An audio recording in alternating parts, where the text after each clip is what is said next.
Au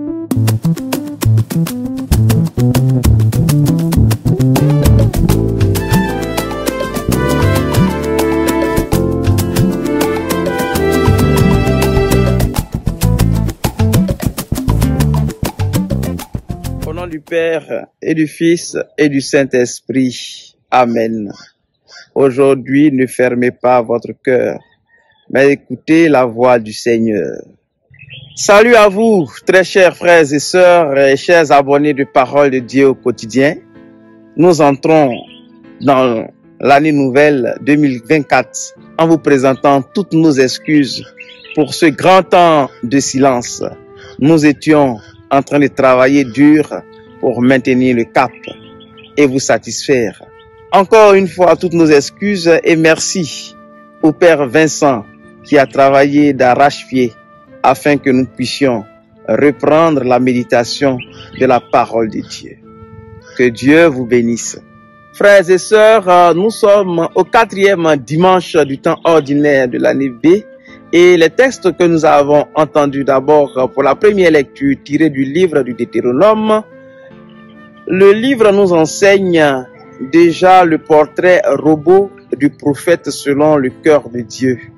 La deuxième lecture que nous avons entendue, extrait de la deuxième lettre de Saint Paul apôtre aux Corinthiens, nous montre bien que notre attachement au Seigneur dépend de notre détachement des affaires du monde. Ainsi, l'évangile que nous avons médité, tiré de Saint Marc, nous montre l'autorité de Jésus de par son enseignement vis-à-vis de ses contemporains et des scribes. Encore une fois, nous nous posons la question de savoir que veut nous dire le Seigneur. Frères et sœurs, chers abonnés de Parole de Dieu au quotidien, sachons une chose, c'est que le prophète est une personne choisie par Dieu pour annoncer sa parole à ses frères et sœurs afin de les orienter pour qu'ils puissent rencontrer Dieu. Et de ce fait-là, il ne peut pas être divisé en lui-même, sinon il passe à côté de la mission. C'est cela que Saint Paul essaie d'expliquer dans sa deuxième lettre aux Corinthiens. Car celui qui est marié a le souci des affaires du monde et même le souci de comment plaire à sa femme.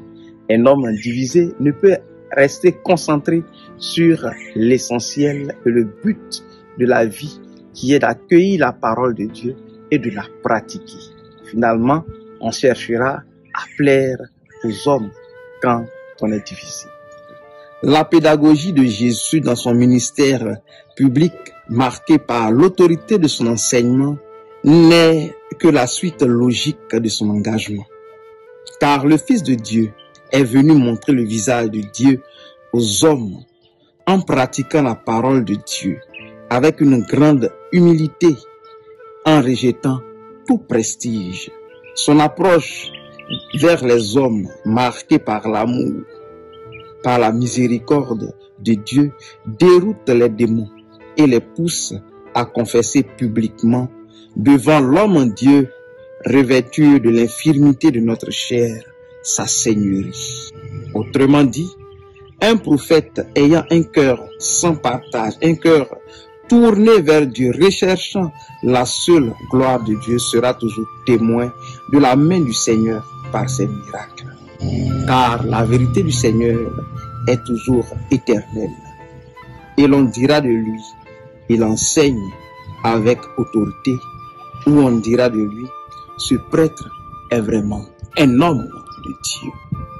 Frères et sœurs, chers amis, chers abonnés de Parole de Dieu au quotidien, demandons au Seigneur de nous donner un cœur sans partage, afin que nous puissions nous tourner chaque jour vers lui et pratiquer sa parole. C'est ainsi que nous serons aussi des témoins vivants de l'Évangile qui est loin d'être une théorie pour le monde. Tout en espérant nous retrouver très bientôt, je vous accorde la bénédiction du Seigneur. Le Seigneur soit avec vous. Que Dieu Tout-Puissant vous bénisse, le Père et le Fils et le Saint-Esprit. Amen. Allez dans la paix du Christ. Nous rendons grâce à Dieu. voir